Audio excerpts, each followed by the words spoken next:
بسم الله الرحمن الرحيم. إن الحمد لله والصلاة والسلام على أشرف الأنبياء وعلى آله وأصحابه أجمعين، أما بعد.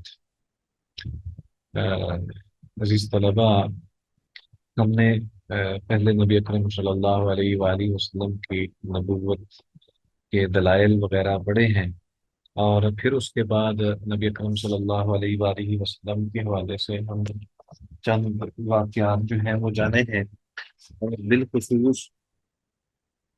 بالخصوص نبی اکرم صلی اللہ علیہ وآلہ وسلم کی چند چیزیں جو ہیں جس میں آپ کی حفاظت و سیانت کے حوالے سے ہم نے جانی ہے، وہ ہم نے جانی ہے۔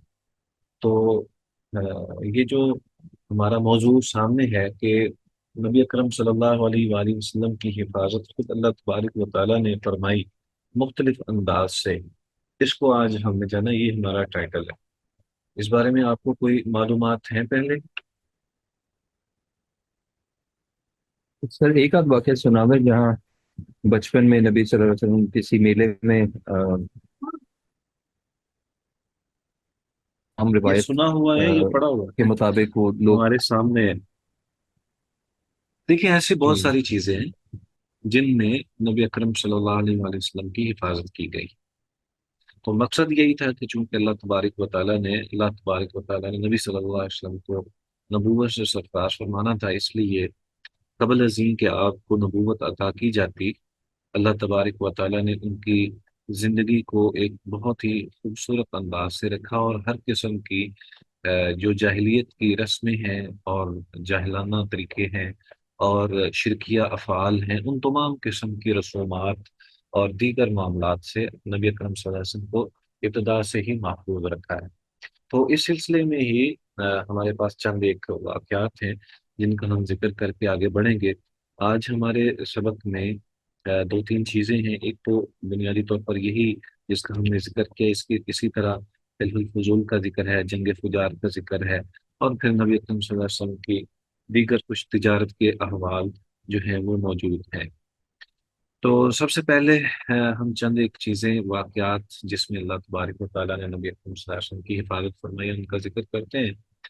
آ، بتایا جاتا ہے کہ جیسا کہ ہم سب کو معلوم ہے کہ تعمیر کعبہ ہوئی، اس موقع پر نبی صلی اللہ علیہ وسلم کی عمر مبارک جو ہے وہ کافی تھی۔ آپ لڑکپن کے عمر سے زیادہ حصے میں تھے، اور جیسا کہ ہم جانتے ہیں کہ حجر اسود کی تنصیب بھی نبی اکرم صلی اللہ علیہ وسلم کے ہاتھوں ہوئی ہے۔ تو اس تعمیر نو میں رسول اللہ صلی اللہ علیہ وسلم بنفس نفی شریک ہوئے ہیں، پتھر آپ لاتے تھے اور جو ہے وہ بیت اللہ کی تعمیر کے جہاں تعمیر تھی وہاں پہ رکھا کرتے تھے۔ تو آپ صلی اللہ علیہ وسلم نے ایک مرتبہ، واقعہ یہ ہے کہ آپ صلی اللہ علیہ وسلم نے تہبند باندھا ہوا تھا، اور آپ پتھر جو ہیں وہ کندھے پر رکھ لیتے تھے، تو کندھے جو ہیں وہ زخمی ہونے کا اندیشہ تھا۔ تو چچا حضرت عباس نے آپ سے کہا کہ آپ اس طرح کیجئے کہ اپنا اظہار بند کھول کر کندھے پر رکھ لیں تاکہ پتھر سے یہ کندھا زخمی نہ ہو۔ نبی اکرم صلی اللہ علیہ وسلم نے ادراہ ادب اور تعمیر جو ہے یہ کرنے کی کوشش کی، تو ساتھ ہی بے ہوش ہو کر گر پڑے، اور کہا جاتا ہے کہ اس کے بعد کبھی بھی آپ بغیر کپڑے کے نظر نہیں آئے۔ اسی طرح ایک واقعہ بیان ہوتا ہے کہ جس میں آپ صلی اللہ علیہ وآلہ وسلم جو ہیں وہ کھیل کود کے موقع پر جو ہے آپ نے پتھر اٹھانے کی نوبت آئی تو اپنا اظہار بند کھولا اور گردن پر رکھ لیا، تو جیسے ہی یہ ہوا تو کسی غیبی قوت نے نبی صلی اللہ علیہ وآلہ وسلم کو جو ہے وہ تھپڑ رسید کیا اور کہا کہ اپنا اظہار بند باندھو۔ تو کہا جاتا ہے کہ اس کے بعد اس موقع پر تو کسی بچے کو اس بات کا علم نہیں ہوا، اور اس کے بعد پھر نبی اکرم صلی اللہ علیہ وآلہ وسلم نے کبھی ایسا عمل جو ہے وہ نہیں کیا۔ اچھا، ان واقعات میں آ، ان کے صحت کے حوالے سے بھی اختلاف ہے کہ کیا یہ درست واقعات ہیں یا نہیں۔ بہرحال پہلی بات تو پھر بھی کسی طرح ممکن ہے، لیکن دوسری بات جو ہے کہ کسی کا اس طرح نبی اکرم صلی اللہ علیہ وسلم کو کسی غیبی مدد نے اس طرح تھپڑ مارنا، تو یہ بات جو ہے وہ درست نہیں ہوتی، واللہ اعلم۔ اسی طرح رسول اللہ صلی اللہ علیہ وسلم نے اپنی قوم کی غلط باتوں کی مخالفت بھی کی ہے مختلف مواقع پر۔ تو زمانہ زمانہ جاہلیت میں حرم میں رہنے والے جو اپنے آپ کو کہتے تھے، دوران حج میں عرفات کے بجائے مزدلفہ ہی سے واپس آ جاتے تھے۔ تو آپ عرفات سے واپس آئے، یعنی آپ مزدلفہ کی بجائے یہاں سے واپس پلٹنے کی بجائے سیدھا عرفات بھی گئے اور وہاں سے واپس آئے۔ تو جبیر بن مطعم نے نبی اکرم صلی اللہ علیہ وسلم سے اس بارے میں، اس عمل کے بارے میں تعجب کیا۔ تو اسلام آیا تو اس نے قریش کی اس بات کو جو ہے وہ واضح کیا کہ جو قریشی تھے وہ تو مزدلفہ سے واپس ہو جاتے ہیں۔ تو اللہ تبارک و تعالیٰ نے پھر اس کو ختم کر دیا، اور اس بدعت کو ختم کرنے کا انداز یہ تھا کہ اللہ تعالیٰ فرماتا ہے ثم افیضوا من حیث افاض الناس، کہ پھر تم وہاں سے واپس آؤ جہاں سے دوسرے لوگ واپس آتے ہیں۔ مقصد یہ ہے کہ یہاں پہ قریش نے جو اپنے لیے ایک رکھا ہوا تھا کہ وہ مزدلفہ تک ہی رہیں گے، وہ حدود حرم سے باہر نہیں نکلیں گے، کیونکہ عرفات جو ہے وہ حدود حرم سے باہر ہے۔ تو اس بنا پر وہ وہاں نہیں جایا کرتے تھے، کہتے تھے کہ ہم تو بس حدود حرم کے اندر اندر ہی رہیں گے۔ تو اللہ تبارک و تعالیٰ نے پھر اس کی اصلاح فرمائی، اور نبی صلی اللہ علیہ وآلہ وسلم اس سے قبل بھی عرفات میں جایا کرتے تھے۔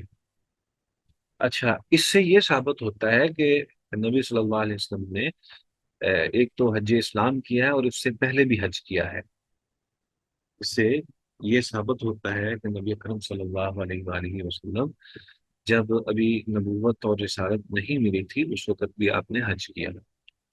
تو بہرحال اللہ تبارک و تعالیٰ کی طرف سے یہ خصوصی ایک توفیق تھی نبی صلی اللہ علیہ وسلم کے لیے کہ انہوں نے جو ہے وہ پہلے سے عرفات سے واپس پلٹتے تھے۔ اسی طرح امام بہقی کی روایت ہے کہ رسول اللہ صلی اللہ علیہ وسلم نے کبھی کسی بت کو نہیں چھوا، بلکہ آپ صلی اللہ علیہ وسلم لوگوں کو نزول وحی سے پہلے بھی اس پیڑ سے روکا کرتے تھے۔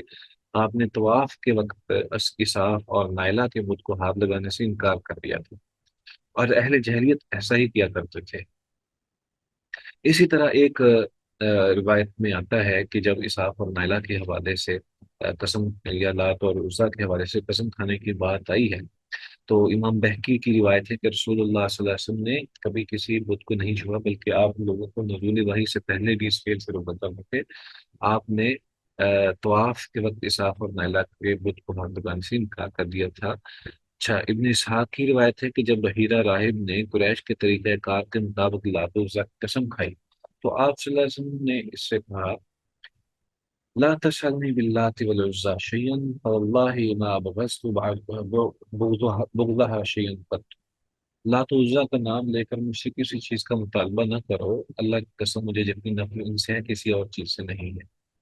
تو یہ بات دلیل ہے کہ نبی اکرم صلی اللہ علیہ وآلہ وسلم قبل از بعثت بھی کسی بت کی پوجا یا اس کی قسم کھانا یا اس کو ہاتھ لگانا، یہ نبی صلی اللہ علیہ وآلہ وسلم سے ثابت نہیں ہے، بلکہ وہ فطرتاً ہی ان تمام چیزوں سے اللہ تعالیٰ نے ان کو محفوظ رکھا ہوا تھا۔ اسی طرح قریش ہر سال بوانا بدھ کے پاس عید منایا کرتے تھے۔ رسول اللہ صلی اللہ علیہ وسلم نے اس بدھ کے پاس ٹھہرنے سے انکار کر دیا۔ اس وجہ سے آپ کی پھوپھیاں اور چچا ابو طالب آپ سے بہت ناراض ہو۔ آپ نے مجبوراً ان کی بات مان لینے کا ارادہ کیا تو اللہ تعالیٰ نے آپ صلی اللہ علیہ وسلم کو بتوں کو چھونے سے بچا لیا۔ ایک سفید رو لمبے قد کا آدمی آپ کے سامنے ظاہر ہوا، اس نے آپ کو بت چھونے سے روک دیا۔ اس طرح آپ اپنی زندگی میں قریش کی کسی عید میں کبھی شریک نہ ہوئے۔ اسی طرح بہقی کی روایت ہے کہ دو فرشتوں نے وحی سے پہلے آپ کو مشرکین کے ساتھ ان کے میلوں میں جانے سے روک دیا تھا، چنانچہ آپ کبھی کسی میلے اور کھیل تماشے میں نہیں گئے۔ اسی طرح اہم امور جو اس سے ثابت ہوتے ہیں ہمارے سامنے جو آئے ہیں ان میں، کہ ان واقعات سے ثابت ہوتا ہے کہ رسول اللہ صلی اللہ علیہ وسلم بعثت سے پہلے اور بعد میں بھی جاہلیت کے قبیح کاموں سے محفوظ رہے۔ یہ آپ پر اللہ تعالیٰ کی خصوصی عنایت تھی تاکہ ایسے کاموں سے آپ کی شخصیت اور دعوت ہر طرح محفوظ رہے۔ یہ بھی معلوم ہوا کہ لوگوں کی موجودگی میں ننگا ننگا ہونا اللہ تعالیٰ کے نزدیک انتہائی کبھی فعل ہے۔ اسلام نے مجبوری کے وقت علاج وغیرہ کی وجہ سے جو ہے اس سختی کو نرم کیا ہے۔ اللہ تعالیٰ کا رسول اللہ صلی اللہ علیہ وسلم کو ان امور سے محفوظ رکھنا اس بات کی دلیل تھی کہ اللہ تعالیٰ کی طرف سے آپ کو ایک نہایت عظیم شان مقصد کے لیے تیار کیا جا رہا تھا۔ تو یہ وہ چند چیزیں تھیں جو جاہلیت کے رسوم تھیں یا وہ ان کے شرکی افعال تھے، تو اللہ تبارک و تعالیٰ نے نبی اکرم صلی اللہ علیہ وآلہ وسلم کو ان سے محفوظ رکھا ہے۔ اب ایک ہمارے سامنے ایک جنگ کا واقعہ ہے، نبی صلی اللہ علیہ وآلہ وسلم کے لڑکپن کا یا جوانی کا واقعہ آپ سمجھ لیں۔ یہ اس موقع پر ہے کہ جب نبی صلی اللہ علیہ وآلہ وسلم جوان ہو رہے تھے، تو یہ واقعات ہمارے سامنے آتے ہیں کہ بنو کنانہ اور قریش اور ایک لحاظ سے قیس اعلان کے درمیان ایک جنگ ہوئی، جسے فجار کا نام دیا گیا۔ بنو کنانہ قریش اور قیس اعلان کے درمیان جنگ ہوئی، جسے فجار کا نام دیا گیا، کیونکہ اس جنگ میں فریقین نے باہمی حرمتوں کی پامالی روا رکھی تھی۔ باہمی پامالی روا رکھنے کی وجہ سے اس کو فجار کا نام دیا گیا ہے، ٹھیک ہے؟ یعنی یہ جیسے فسق و فجور ہے، اسی طرح یعنی ایسا کام جو کہ گناہ والا ہے، تو چونکہ فریقین نے حرمتوں کو جو ہے وہ پامال کیا تھا، اس بنا پر اس کو یہ کہا جاتا ہے کہ یہ جنگ فجار ہے، ٹھیک ہے؟ سبب صرف یہ تھا کہ ایک قریشی مارا گیا، اس بنا پر اخلاف نے اپنے لوگوں سے یہ مطالبہ کیا کہ وہ جنگ کا بازار گرم کریں۔ ابن اسحاق نے لکھا ہے کہ جب یہ جنگ بھڑکی تو رسول اللہ صلی اللہ علیہ وسلم کی عمر مبارک 20 سال تھی۔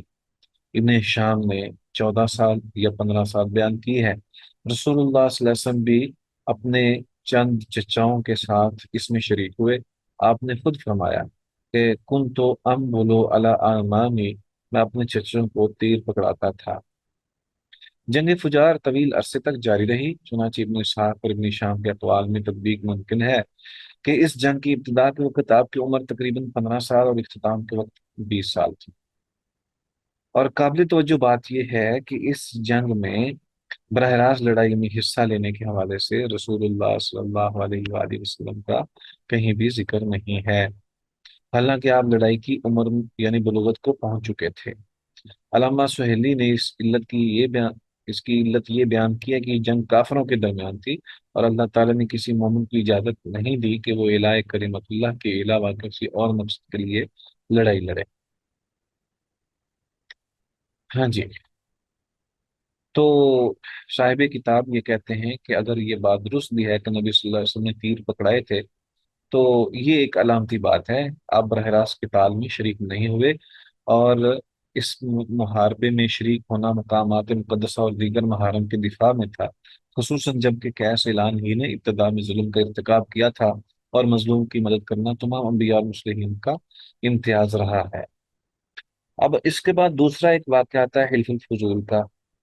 حلف الفضول کو مطیبین کا نام بھی دیا جاتا ہے، مطیبین کا حلف بھی کہتے ہیں، اور اس کی علت یہ ہے کہ یہ فضل والے کام میں شامل ہونے والے ایک معاہدے میں چند لوگ جو ہیں جب شریک ہوئے تو اس فضل والے کام کو فضول جو ہے حلف الفضول فضل سے یہ بیان کیا گیا۔ یہ وہ ہماری پنجابی والا فضول نہیں ہے، بلکہ فضل سے جمع ہے۔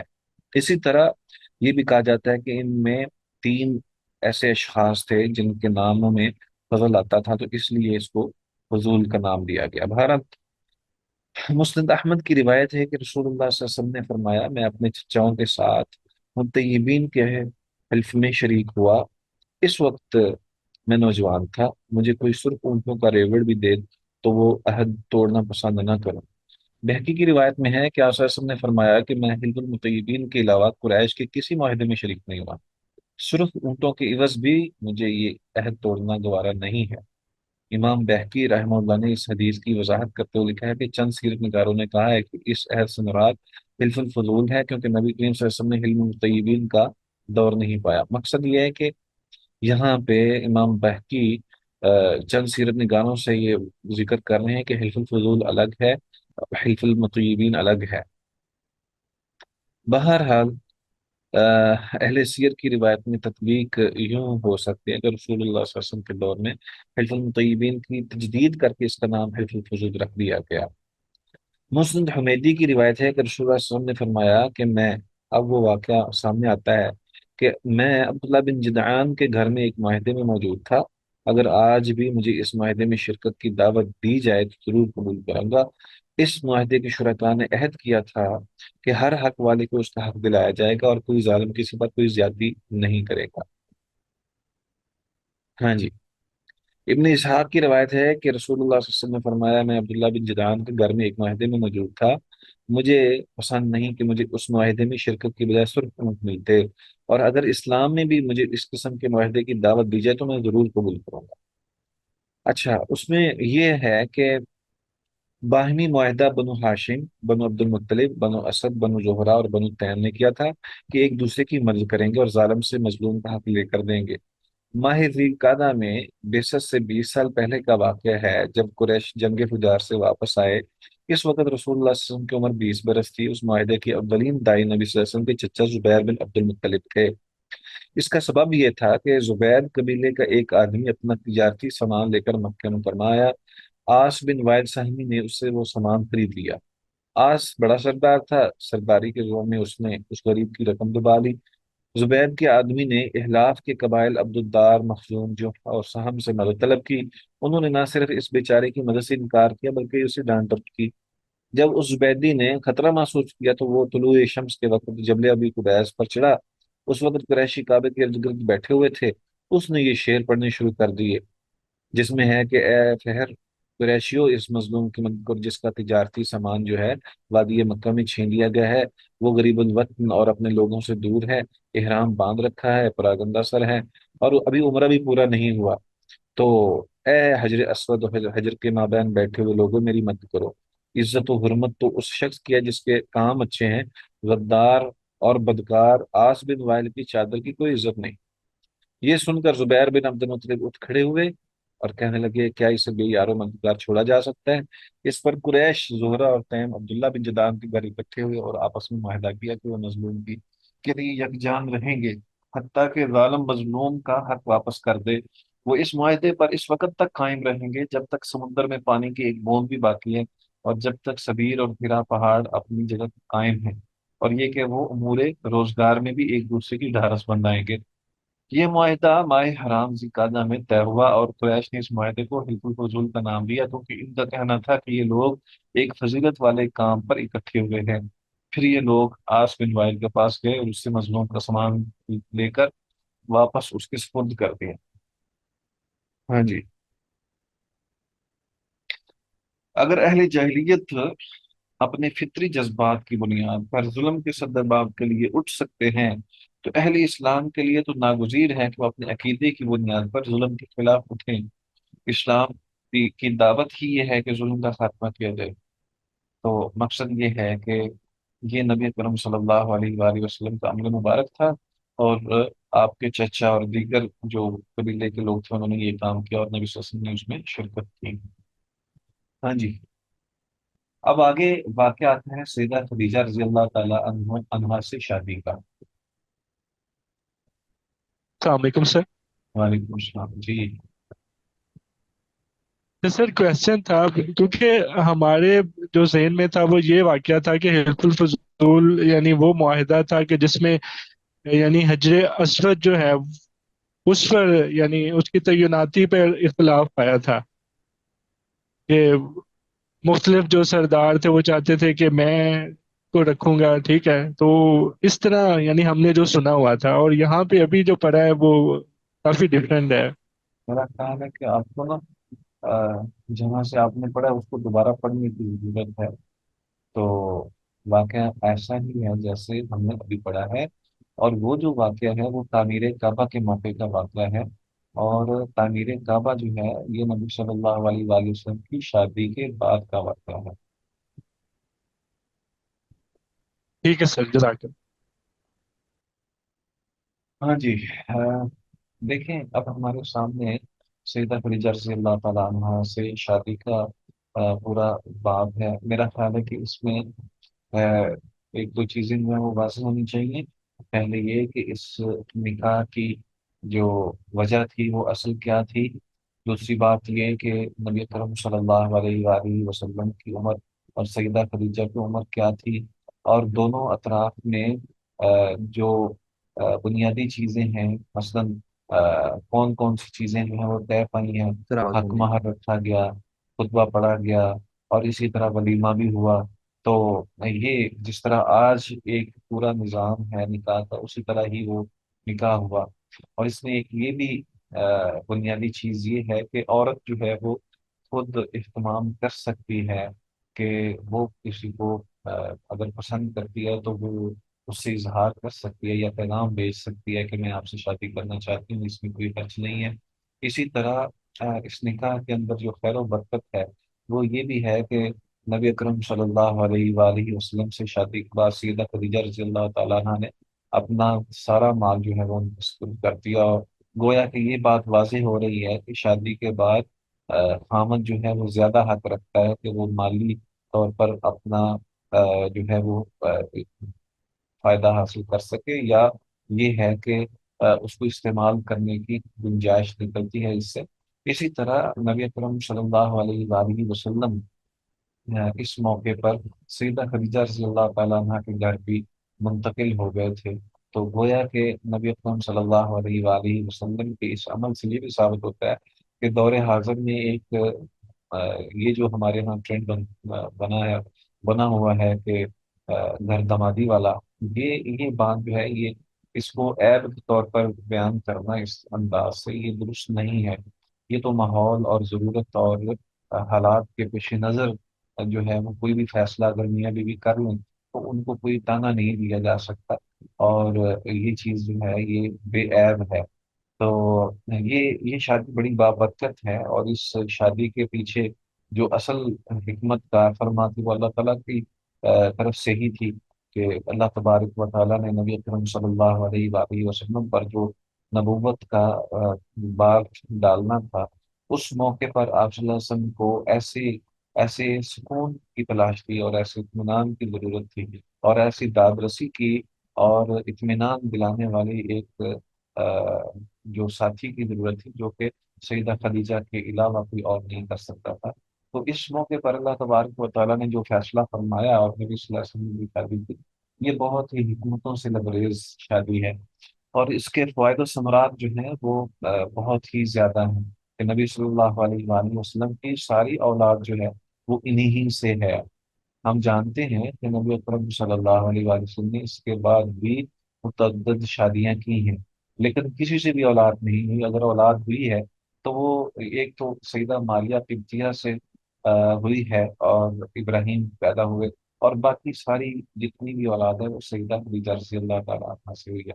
اسی طرح اس میں جو اہم ترین پہلو یہ بھی نکلتا ہے کہ میاں بیوی کی آپس کی محبت، اور پھر بیوی کی جانثاری اور خدمت، اور اس کے اوپر اللہ تبارک و تعالیٰ کی رضامندی کا اظہار۔ یہ دراصل حقیقت یہ ہے کہ آج کے دور میں خواتین کو بالخصوص سیدہ خدیجہ رضی اللہ تعالیٰ عنہ کی سیرت کو پڑھنا چاہیے، تو ان کو اندازہ ہوگا کہ نبی اکرم صلی اللہ علیہ وآلہ وسلم کے ساتھ ان کا کیسا عمدہ اور بہترین سلوک تھا، اور کتنی محبت تھی، اور کتنی جانصاری، اور اپنے آپ کو ہر اعتبار سے جیسے نبی صلی اللہ علیہ وسلم نے کہا ویسے ہی اس کے مطابق تابع داری کی۔ حالانکہ اس میں یہ محسوس ہوتا ہے بعض اوقات ہم یہ فرق کرتے ہیں کہ عمر کا فرق جو ہے وہ بھی انسان کے اندر جو ہے وہ بعض اوقات محسوس ہوتا ہے، لیکن یہاں دیکھیں کہ بہت ہی زیادہ فرق ہے عمر میں دور حاضر کی مناسبت سے۔ جیسے ہم سوچتے ہیں کہ نبی اکرم صلی اللہ علیہ وسلم کی عمر 25 سال ہے، اور سیدہ خدیجہ رضی اللہ تعالی عنہا کی عمر جو ہے وہ 40 سال ہے۔ تو یہ عمر کا تفاوت جو ہے اس سے بھی یہ ثابت ہوتا ہے کہ کوئی حرج نہیں ہے، اور اس کے باوجود سیدہ خدیجہ جو ہیں انہوں نے ہمیشہ نبی صلی اللہ علیہ وسلم کی ہر بات کو مانا ہے، قبول کیا۔ تو یہ بہت ہی عمدہ واقعہ ہے سیدہ خدیجہ رضی اللہ تعالی عنہا کی شادی کا، کہ سب سے پہلے تو ہم بات کرتے ہیں کہ سیدہ خدیجہ بنت خویلد بن اسد بن عبد العزیٰ بن قصی بن کلاب نہایت شریف النفس بالغ نظر خاتون تھی، نسب کے اعتبار سے بلند، شان و شرف میں عظیم، اور دولت و ثروت میں ممتاز تھیں۔ ان کی قوم کے لوگ ان سے شادی کو ترستے تھے، وہ لوگوں کو اپنا تجارتی مال دے کر روانہ کرتی تھیں اور انہیں منافع میں شریک کرتی تھی۔ جب انہیں رسول اللہ صلی اللہ علیہ وآلہ وسلم کی امانت و دیانت اور صدق و صفا کی اطلاعات ملی اور آپ کے عدیم النظیر اخلاق و آداب کا حال معلوم ہوا، تو انہوں نے آپ کو پیغام بھیجا اور شام کی طرف تجارتی مال لے جانے کی پیشکش کی، اور وعدہ کیا کہ آپ کو دوسرے تاجروں کے مقابلے میں زیادہ حصہ دیا جائے گا۔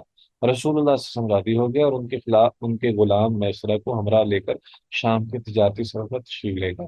میسرہ نے رسول اللہ صلی اللہ علیہ وسلم کے ساتھ دوران سفر جن پر کے عادت، واقعات اور کرامات کا مشاہدہ کیا، وہ اس نے منوان سیدہ خدیجہ کی خدمت میں بیان کر دیے۔ نتیجتاً سیدہ خدیجہ بے حد متاثر ہوئی، آپ کو شادی کا پیغام بھیج دیا۔ دیکھیں، یہاں پہ جو چیز ہمیں سمجھ آتی ہے کہ اس کا مطلب یہ ہے اس پورے پیراگراف میں کہ نبی صلی اللہ علیہ وسلم کا یہ تجارتی سفر پہلا نہیں تھا۔ آپ صلی اللہ علیہ وسلم اس موقع پر معروف ہو چکے تھے کہ آپ امانت و دیانت میں اور صدق و صفا میں سب سے زیادہ معزز ہیں، اور اسی طرح اس کا مطلب یہ ہے کہ نبی صلی اللہ علیہ وآلہ وسلم اس سے پہلے بھی جو ہے وہ تجارت کی غرض سے سفر کر چکے تھے۔ ایک واقعہ تو ہم نے پہلے پڑھا ہے ابو طالب کے ساتھ نبی صلی اللہ علیہ وسلم کے سفر کا، اور اس کے علاوہ بھی نبی صلی اللہ علیہ وسلم نے تجارتی سفر کیے، جو اس مذکورہ عبارت سے بھی ہمیں مترشح ہو رہا ہے۔ اسی طرح ایک واقعہ اب میسرہ کی جو آپ بیتی ہے یا اس نے جو دیکھا وہ بیان کرتے ہیں، ان کے حوالے سے وہ یہاں پہ کچھ چیزیں مذکور ہیں کہ ایک واقعہ یہ ہوا کہ رسول اللہ صلی اللہ علیہ وسلم شام کے شہر بصرہ پہنچے تو ایک درخت کے سائے میں فروکش ہوئے۔ وہاں کا نستورہ راہب کہنے لگا، اس درخت کے نیچے آج تک نبی کے سوا کوئی شخص نہیں ٹھہرا۔ ہمارے لیے یہ اس واقعے کے اندر جو چیزیں بیان ہو رہی ہیں، ان میں سے ہم جس جگہ پہ پہنچے تھے وہ یہ ہے کہ نبی اکرم صلی اللہ علیہ وآلہ وسلم جب وہاں پہنچے ہیں تو اس موقع پر نبی اکرم صلی اللہ علیہ وسلم جس درخت کے نیچے بیٹھے تشریف فرما ہوئے، تو وہاں پہ نستورہ راہب، پہلے ہم نے جو پڑھا تھا وہ اس میں تھا بحیرہ راہب، اور یہ نستورہ ہے۔ تو اس درخت کے نیچے اس نے کہا کہ آج تک کوئی نبی جو ہے وہ نہیں بیٹھا یا ٹھہرا۔ تو اس نے دوسرا یہ پوچھا کہ کیا ان کی آنکھوں میں سرخ ڈورے ہیں؟ تو میسرا نے کہا جی ہاں، یہ تو ہر وقت آپ کی آنکھوں میں ہوتے ہیں۔ وہ کہنے لگا یہ نبی ہے، آخری نبی۔ میسرا دیکھتا تھا کہ سخت دھوپ کے وقت دو فرشتے آپ کے سر پر سایہ کیے رہتے تھے۔ ایک روایت میں ہے کہ جب آپ عین دوپہر کے وقت واپس مکہ پہنچے تو سیدہ خدیجہ نے یہ منظر خود اپنی آنکھوں سے دیکھا۔ یہ قصہ بھی منقول ہے کہ رسول اللہ صلی اللہ علیہ وسلم کا ایک ایک آدمی کے ساتھ کسی سودے میں تنازع ہو گیا، اس نے کہا آپ لات و عزا کی قسم کھائیں۔ رسول اللہ صلی اللہ علیہ وسلم نے فرمایا ما حلفت بہما قط فإنی لآمر فأعرض عنہما میں نے کبھی ان کی قسم نہیں کھائی، بلکہ میں تو ان کے پاس سے گزرتے وقت منہ بھی پھیر لیتا ہوں۔ تو مقصد یہ ہے کہ نبی اکرم صلی اللہ علیہ وآلہ وسلم کی کچھ ایسی خودقیادت چیزیں ہیں یا عام قریشیوں سے مختلف انداز سے جن کا علم سیدہ خدیجہ رضی اللہ تعالی عنہا کو ہوا۔ اچھا، اس پہ وہ آدمی میسرہ سے کہنے لگا اللہ کی قسم یہ شخص نبی ہے، ہمارے علماء اس کے اوصاف اپنی کتابوں میں لکھے پاتے ہیں۔ یہ بھی منقول ہے کہ رسول اللہ صلی اللہ علیہ وسلم کو اس تجارتی سفر میں دوسرے لوگوں سے دگنا منافع ہوا۔ سیدہ خدیجہ نے آپ کو اپنے وعدے سے بھی دگنا حصہ دیا، حالانکہ وعدہ عام تاجروں سے دگنا منافع کا تھا، گویا آپ کو عام تاجروں سے 4 گنا زیادہ حصہ دیا گیا۔ سیدہ خدیجہ رضی اللہ تعالی عنہا نے اپنے چچا زاد بھائی ورقہ بن نوفل سے نستورہ راہب کا انکشاف بیان کیا، جو میسرہ نے ان سے سنا تھا کہ آپ صلی اللہ علیہ وآلہ وسلم جو ہیں وہ اس درخت کے نیچے بیٹھے ہیں جہاں نبی کے علاوہ کوئی اور نہیں ٹھہرا۔ مزید ان سے فرشتوں کے سایہ کرنے کا بھی ذکر کیا تو ورقہ بن نوفل کہنے لگی خدیجہ اگر یہ باتیں سچی ہیں تو محمد اس امت کے نبی ہوں گے۔ مجھے بھی علم ہے کہ اس امت میں نبی آنے والا ہے جس کے انتظار ہو رہا ہے، اب اس نبی کا زمانہ آ چکا ہے۔ چند چیزیں جو ہیں وہ ہم آپ کے سامنے رکھ رہے ہیں، اس میں نبی اکرم صلی اللہ علیہ وآلہ وسلم کی سیدہ خدیجہ رضی اللہ تعالی عنہا سے شادی کا احوال ہے، اور اس میں سیدہ خدیجہ کے ہاں جو چیزیں ملی ہیں، جو ان کو کچھ چیزیں میسر آئیں اور باتیں انہوں نے سنی، وہ میسرہ سے سنی یا دیگر مختلف لوگوں سے آپ کو سیدہ خدیجہ کو چیزیں ملی، تو ان سے یہ محسوس ہوتا ہے کہ سیدہ خدیجہ نبی صلی اللہ علیہ وآلہ وسلم کو انہوں نے پسند کیا۔ تو یہی جب یہ بات انہوں نے اپنے دل میں بٹھا لی تو پھر انہوں نے اپنی سہیلی نفیسہ بنت نفیسہ بنت منیہ کو اس پیشکش کا پیغام دے کر آپ کے ہاں بھیجا۔ رسول اللہ صلی اللہ علیہ وسلم بھی راضی ہو گئے، اس طرح یہ مبارک شادی سر انجام پائی۔ ہاں جی۔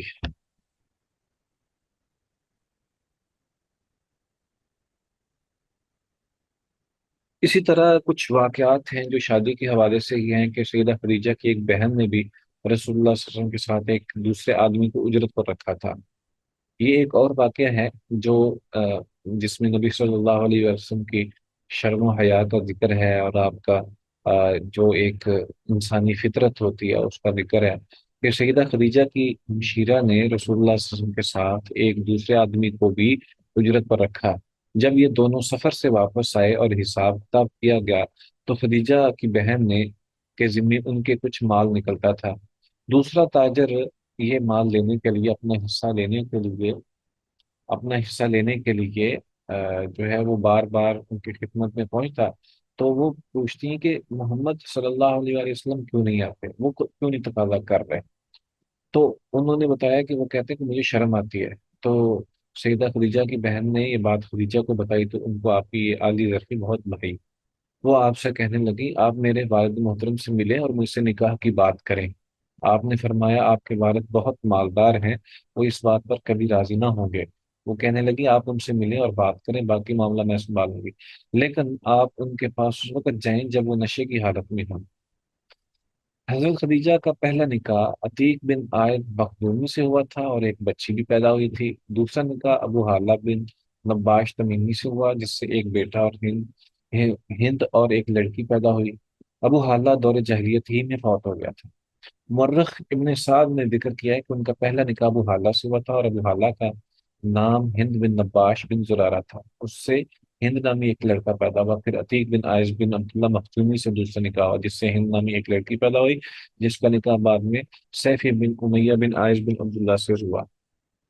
تو یہ ہے مختلف واقعات ہیں سیدہ خدیجہ رضی اللہ تعالی عنہا سے شادی کے حوالے سے۔ اور اس میں یہ ہے کہ ولی کون تھا، دو چیزیں سامنے آتی ہیں، ایک یہ کہ آپ کے سیدہ خدیجہ کے والد خویلد ہی ان کے ولی تھے، اور دوسری روایات ہیں کہ نہیں، ان کے چچا وہ جو ہیں اس موقع پر ولی تھے۔ تو اسی طرح سیدہ خدیجہ رضی اللہ تعالی عنہا کے حوالے سے آتا ہے کہ آ، ان کے پاس سیدنا حمزہ رضی اللہ تعالی عنہ جو ہیں وہ گئے تھے نکاح کے سلسلے میں بات چیت کرنے کے لیے، تو نبی اکرم صلی اللہ علیہ وآلہ وسلم کے مناقب جو ہیں وہ ان کے دل میں پہلے سے ہی موجود تھے۔ اسی طرح سیدہ خدیجہ رضی اللہ تعالی عنہ جو ہیں عنہا ان کو بہت زیادہ ان چیزوں کا ادراک تھا، وہ جانتی تھیں اور وہ پسند کرتی تھی نبی اکرم صلی اللہ علیہ وآلہ وسلم کو۔ تو یہاں پہ اختتام کے موقع پر ہم یہ بات کرتے ہیں کہ نبی اکرم صلی اللہ علیہ وآلہ وسلم کے جو بچے پیدا ہوئے ہیں وہ نبی اکرم صلی اللہ علیہ وآلہ وسلم سے پہلے جو ان کے ہاں تھے وہ تو آپ کے علم میں ہیں، ابھی بتائے ہیں، ہند بھی تھا اور حالہ حالہ بھی تھے، اور اسی طرح ایک اور بھی نام تھا۔ لیکن نبی اکرم صلی اللہ علیہ وآلہ وسلم سے جو پیدا ہوئے ان میں پہلے قاسم، اور انہی کی مناسبت سے نبی صلی اللہ علیہ وسلم کی کنیت ابو القاسم تھی، یہ بچپنے میں ہی فوت ہو گئے۔ تو نبوت سے پہلے فوت ہوئے یا بعد میں، اس میں اختلاف ہے۔ اس کے بعد پھر چار بیٹیاں زینب، رقیہ، ام کلثوم اور فاطمہ رضی اللہ تعالی عنہم۔ کہا جاتا ہے کہ ام کلثوم فاطمہ سے چھوٹی تھی۔ پھر آپ کے بیٹے عبداللہ پیدا ہوئے، ان کی پیدائش بعثت کے بعد ہوئی، انہی کو طیب اور طاہر کہا جاتا ہے۔ بعض مورخین کا خیال ہے کہ یہ دونوں عبداللہ کے بھائی تھے۔ اس بات پر اتفاق ہے کہ سیدہ خدیجہ سے ہونے والے سب بیٹے بچپن ہی میں فوت ہو گئے۔ بیٹیاں نہ صرف مسلمان ہوئی بلکہ انہوں نے رسول اللہ صلی اللہ علیہ وسلم کے ساتھ ہجرت بھی کی۔ تو یہ ہے جی، سیدہ خدیجہ رضی اللہ تعالی عنہا 65 سال کی عمر میں انتقال فرما گئی، اور یہ بھی متفقہ بات ہے کہ رسول اللہ صلی اللہ علیہ وسلم سے شادی کے وقت ان کی عمر 40 سال تھی۔